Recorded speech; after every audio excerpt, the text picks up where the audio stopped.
Yeah. Hard. Yeah. Militant-minded General 9 grip the grip with blades and a pen that can sharpen your spine's tip. Level-headed though my mind flips from side to side with an acrobat's experience. After I stick it, I'm lyric down a demon-possessed Dahiye. Seems Jay's the best for the job with no code. What's the word, y'all? It's KTR _podcast, hashtag KTR. We are KTR. We in the building. We are back with Know the Ropes podcast, episode 47, live and direct with my brothers, Big Harv, J-Bo, and Cinko. Yes, that is right. And my brothers, how are y'all doing today? I'm tired as hell.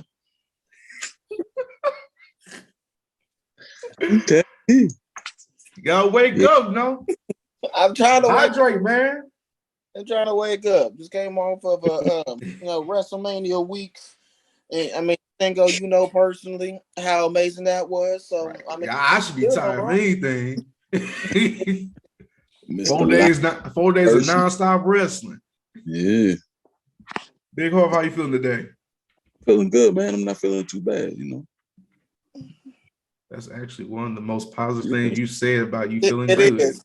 You know, and we're gonna take it. We're gonna move on from it, so you don't think about it real quick. But before we dive into this episode, before Harv changed mind about his symptoms, we're gonna get into this one little thing real quick. Y'all gotta do for us before we go in deep into this podcast episode, and that is to follow us on all social media platforms: KTR_podcast, Twitter, Instagram, Know the Ropes Podcast, Facebook, YouTube, Know the Ropes Podcast.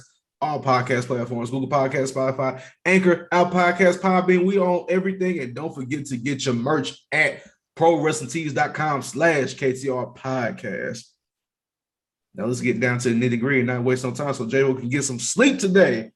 He just mentioned WrestleMania. Let's talk about WrestleMania. Yes, WrestleMania was big. WrestleMania was classic. This was a stupendous WrestleMania, like they said, that will be live and direct from Dallas, Texas, at the AT&T Stadium where the Cowboys played, that they failed to make the playoffs every year. Okay, we're not gonna talk about football. We talk about wrestling, though. We talk about wrestling. But I would like to say though, WrestleMania was an incredible experience. This was my very first WrestleMania attending, and I got to say it was, like I said, it was just a great experience all around. Meeting a bunch of people from wrestlers to just wrestling enthusiasts and content creators, just all getting together for a good time and just watch and speak about wrestling. That's what it's all about. That's just the big joy and fun is about that whole week. It's also just more beyond just WWE from that spectrum. It's all promotions around. Everybody was there. You could think of, from the indie scenes to the WWE, even also the mainstream wrestling that you see on cable TV with an AEW, Ring of Honor, Impact, all that good stuff. But like, it was a good time all around. Big shout out to Wally Mania. That was cold. That was a great event. Shout out to GCW for the Culture Show, Indie Show. That was a great show. NXT Stand Deliver, WrestleMania Night 1, WrestleMania Night 2, WWE Raw, like all that good stuff. Everything was just great, on par and to the T. I had a great time. I met so many great people out there.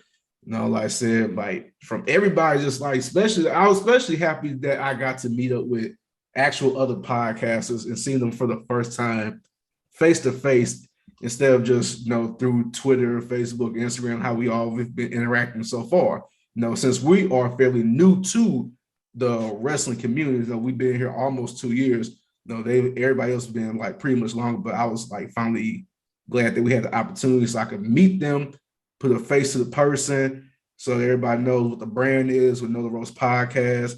Hopefully get some collaborations done soon. And yeah, like I said, it was a good time. Like, big shout out to everybody, like from Pretty Heels, those wrestling girls, Java Tears podcast. Shout out to Lovely. Oh yeah, shout out. Big thank you for that bracelet. I bought that for you right off the bat. Appreciate that. I gotta get more from you too.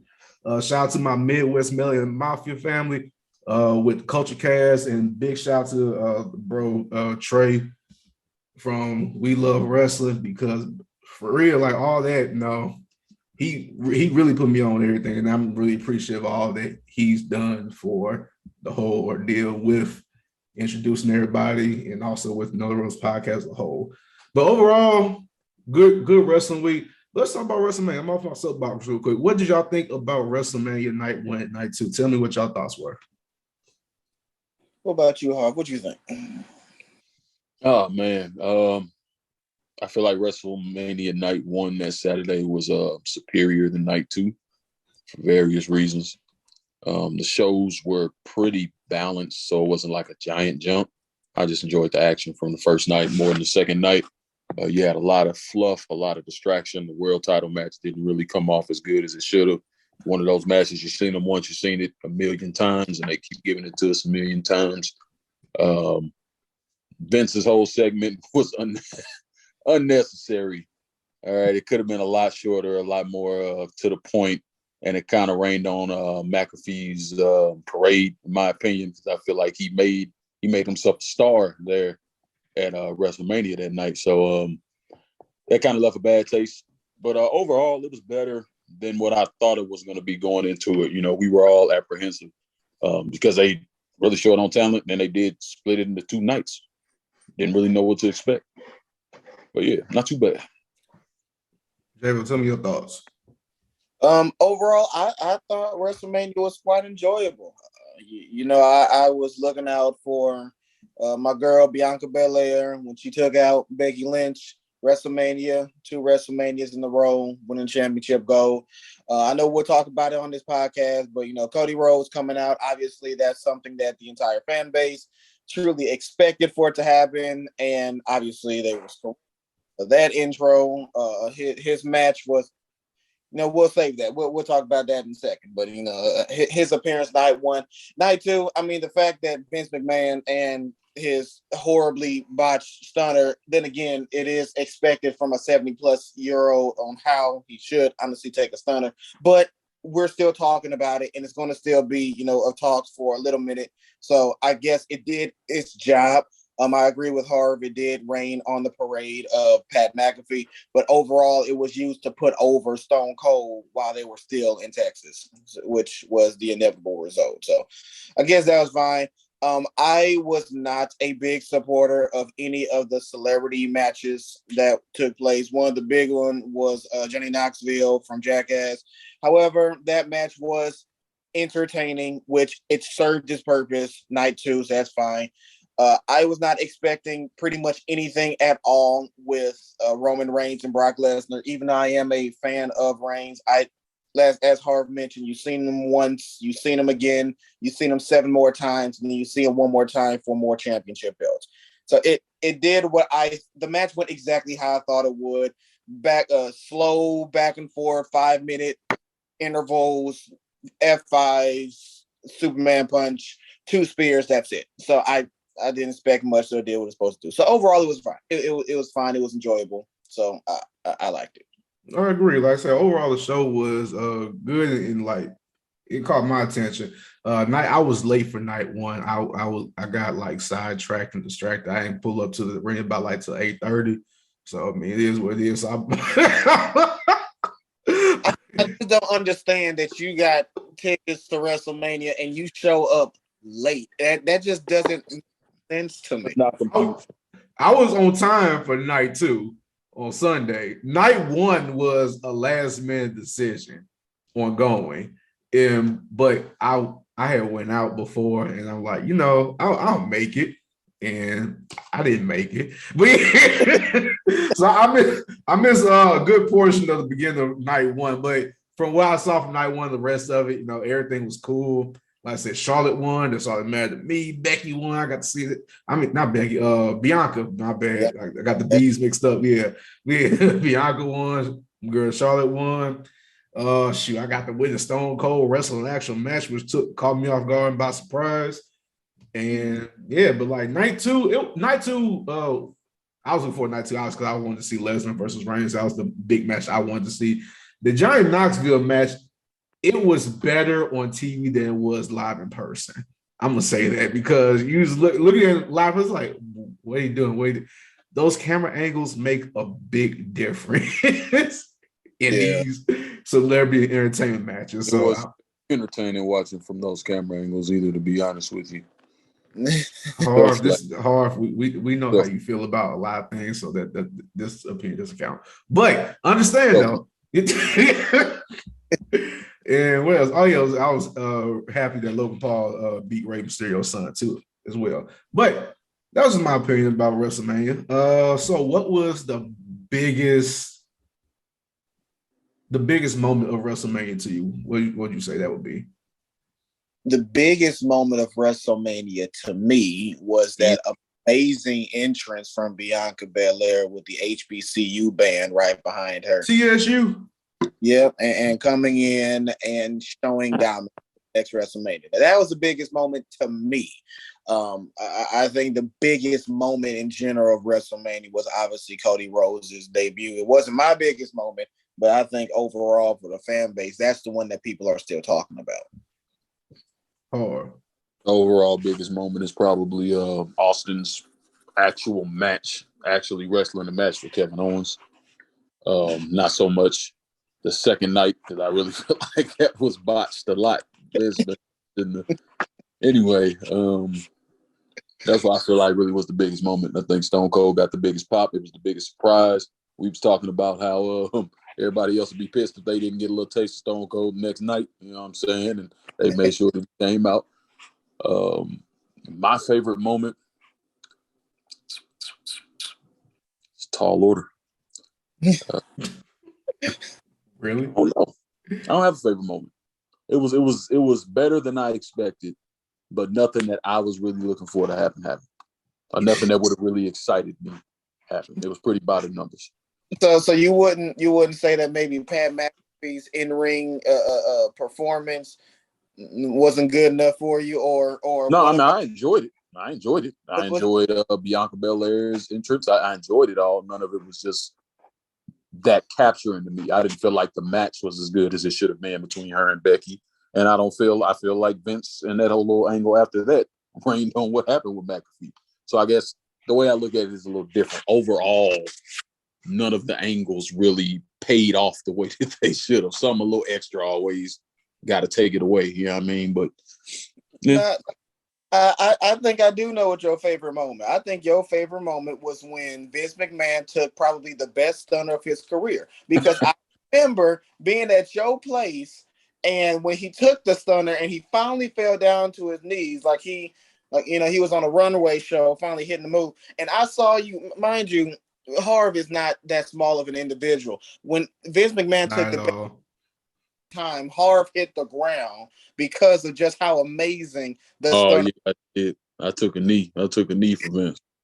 So I think that probably was your most memorable.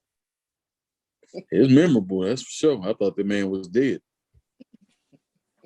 He looked like a zombie from Resident Evil after he get shot in the head. He fell back. Knees was up under him. It was weird. That ain't healthy. Yes. So with that, I'd probably say Stone Cold was probably the biggest moment of WrestleMania, with him actually wrestling a match, and not too much of a bad match, honestly, for a person of his age too, because I feel like he wrestled within his limitations. He knew what he could do, what he couldn't do, and he didn't try to go over the top like how some people would, try to perform other moves that they couldn't. He wasn't really out of breath until they got back in the ring. We was watching. Exactly. Like his cardio was real decent. He was straight. All right. Yeah. So big shout out to him. So that was probably the biggest moment overall. The biggest moment to me, WrestleMania.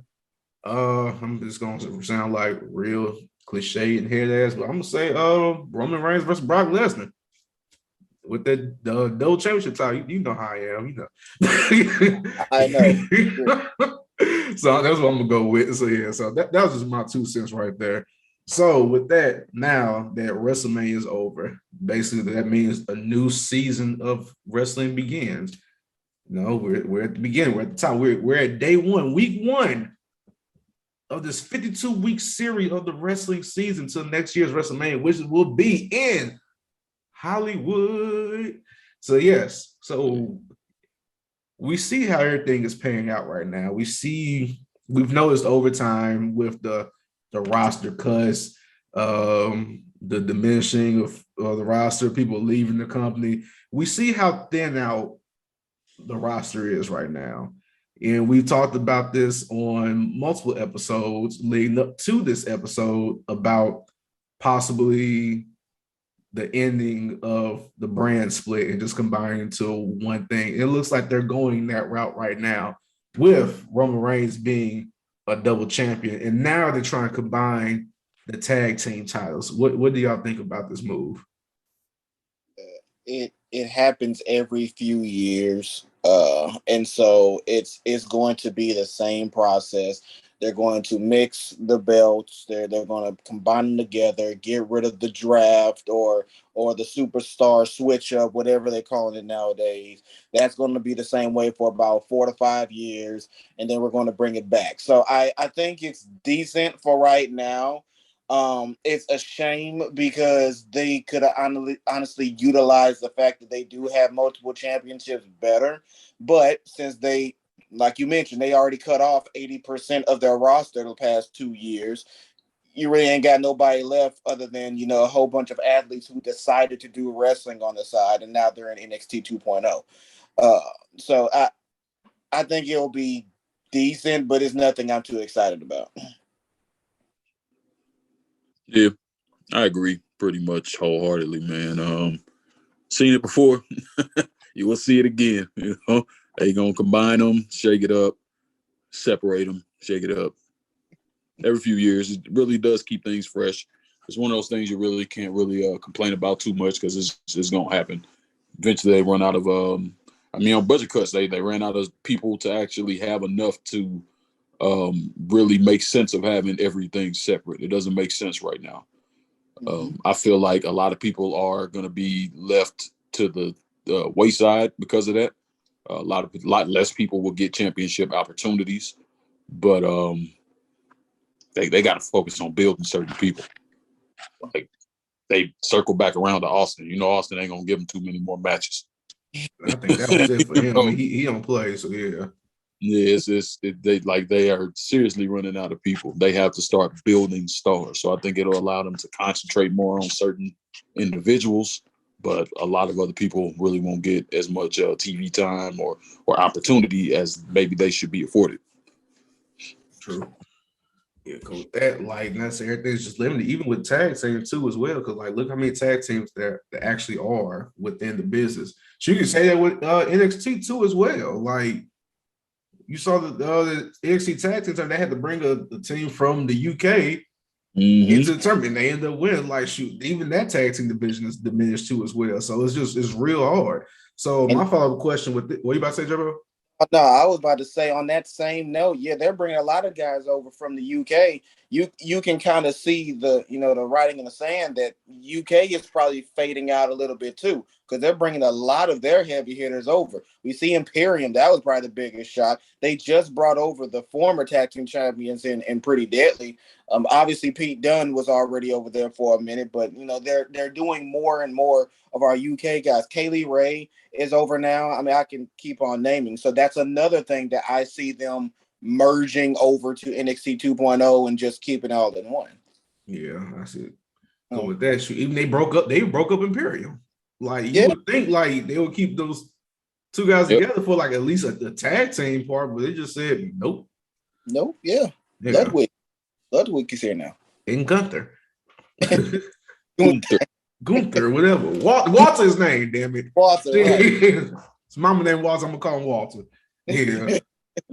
So with that, my follow-up question with the whole thing with the ending of the brand split, who you think will be the person to dethrone Roman Reigns? Well, if we pay attention to anything, if we have been noticing the excessive build, focus, promo, TV time they have been giving Cody Rhodes since he came back, he's the only one, at least right now, that looks like it's inevitable, especially with the story of him coming back to the WWE because he wants to win the world title that his father rightfully deserved. I mean, they're building it so much up to the point where, and he's a super face right now. That's like the main one right now that I see possibly ending Roman Reigns' reign. Yep, I agree. I think it's going to be Cody. I don't think it's really going to amount to much. I'm staying by that, man. I don't think that they're going to take him seriously as a champ. I just don't see him carrying the company. They're not going to. We've seen them give people deals before. People come back for crazy amounts of money and it not pay off. I don't think it's going to pay off. That's just me personally. Only other person I can see, because I feel like they're going to streamline the hell out of this boy, is Braun Breaker. Like, they going to shove him down our throats like the next John Cena. I really hope I'm wrong, but I could honestly see them trying to boost that man up by having him take down Roman Reigns. And if you don't mind, I'll even piggyback off of that, because I was actually okay with Braun Breaker for a while. I was. He wasn't one of my favorites. He wasn't somebody I was specifically watching matches of, but I was okay with it. I'm officially turned off from Braun Breaker since he defeated Gunther this past week in a random NXT championship matchup, and B, in such a straightforward, typical match. The function. We're talking about somebody who carried the NXT UK World Championship throughout the panorama. You're talking about somebody who had blood matches with people like Ilya Dragunov, Pete Dunne, and pretty much all the other heavy hitters in NXT UK. And he comes over in better shape than he has been. And lose casually to Braun Breaker just to solidify Braun as an NXT World Champion. It wasn't necessary. I understand if you want to bring him up to the main roster, that's fine. You didn't have to do it with him just losing a casual ass match with Braun Breaker. But yeah, that's why I'm turned off from Braun Breaker. I'm not interested with how they're forcing him down at this point. Oh, with that, like I said, I agree that it's more likely will be Cody Rhodes, because at this point, it has to be a wrestler that hasn't lost to Roman Reigns yet, pretty much, because the whole thing with the Roman Reigns streak is basically like, he beats him in the match, he's done with them completely. Like that's just how it goes. Like, I smashed him. Okay, that's a bad choice of words, but yeah. He needs a new word. Everybody getting smashed. Right. Reigns the smash master. Smashing you, bodies. Yeah. Him, hurt, bodies. We need to finish the show because Snowfall on right now and I'm missing it. But yeah, but yeah, it has to be Cody Rhodes, because it has to be somebody he hasn't faced yet, and Roman Reigns has faced everybody on the roster that's basically prominent with a name, and that should be the next person to beat him, like Drew McIntyre. So I can think of right now, top of my head, because I'm the only person that will face him in my mind. Like everybody else, like all the other big faces, Randy Orton could do it. I haven't seen a one-on-one match with them yet, so I would be pleased if that happened. But yeah, like I said, at this point, how everything's being portrayed and pushed right now, it has to be Cody, because I don't think Roman Reigns is going to go to the next WrestleMania's champion, because they're doing the whole build-up with him versus The Rock, which kind of might happen. Makes sense at this point, personally. Yeah. That's my 2 cents. That makes sense, because that's been the whole thing. We can't have Rock fight for the title, because we already know Roman Reigns is going to keep it, because you can't. The Rock's not wrestling full time. He has his own stuff to worry about, movies, XFL, etc. So yeah, so this is not going to be long with that. So Cody Rhodes probably going to win the title. He probably going to win Money in the Bank, then cash in. That's how I'm seeing it. I don't think he'll win Money in the Bank. I think he'll just earn it, right? Because he's clearly making claim for the belt now. Money in the Bank is typically for people who don't outwardly make claims for the belt, who just so happen to get the belt, and now they take advantage. Cody Rhodes, he's making it clear he's going to be next up in line eventually. Yeah. So SummerSlam? I'm sorry? So SummerSlam then? SummerSlam, yeah. SummerSlam, probably like the biggest show that it could happen at. I don't see it going all the way to the Rumble or Survivor Series, so probably SummerSlam. All right, calling it for, what's that, June, July? That's June. Yeah, it's June. SummerSlam? No, it's August. Yeah, July, that's Money in the Bank. That's in Vegas, yes. Yeah, so we'll see. We're going to see what happens. Yep, July 3rd, Money in the Bank. I will be there. Yes. So that is everything with that. We got the WrestleMania title. We got the whole ordeal, the recap, the aftermath of possibly could happen. Y'all have anything else in your mind? Because I don't got anything right now, personally. Cody Rhodes bridge. Yeah, we got to talk about that bridge. Listen, look, so many people talk about how that was the best match of the night. And for multiple arguable reasons, fine.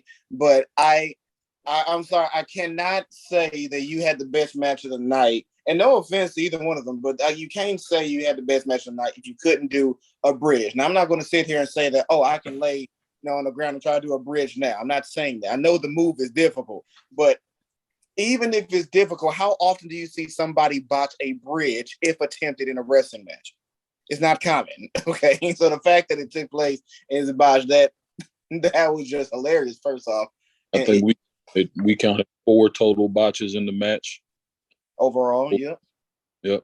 And that's nitpicky. That's very nitpicky. But because I'm very upset to see this man back in WWE. Why you hate him, man? I disagree with his reasons, man. And it's not my life. It's not my money. It's not my family. Whatever. But you bullshit. That's all I'm saying. Man, so I'm a nitpick. Don't be hating on Cody Luther King, man. He botched quite a few times on some really basic stuff. I don't feel like the match was that great.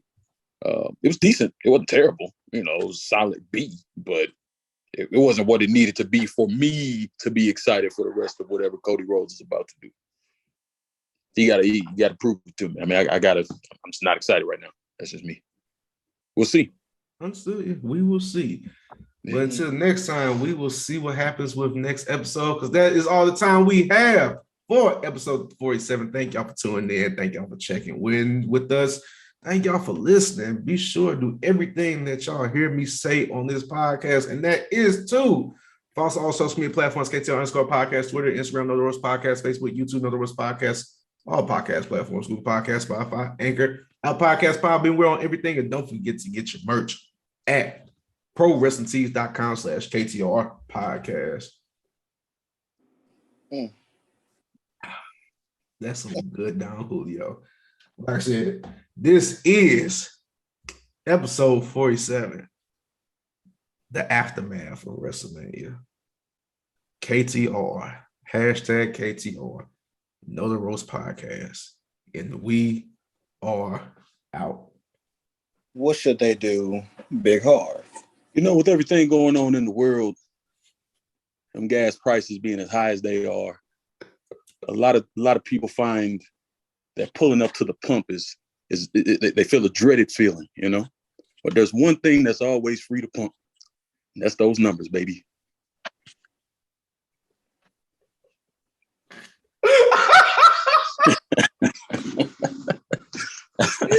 How did you think about something like that? That's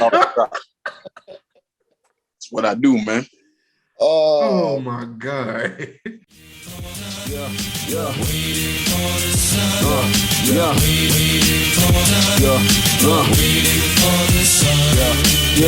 Numbers, letters, all symbols of man-made devices that could cripple us all. Improve we can panicking when storm hits and knocks out the power grid. Are you fully prepared to live off the grid? How you think?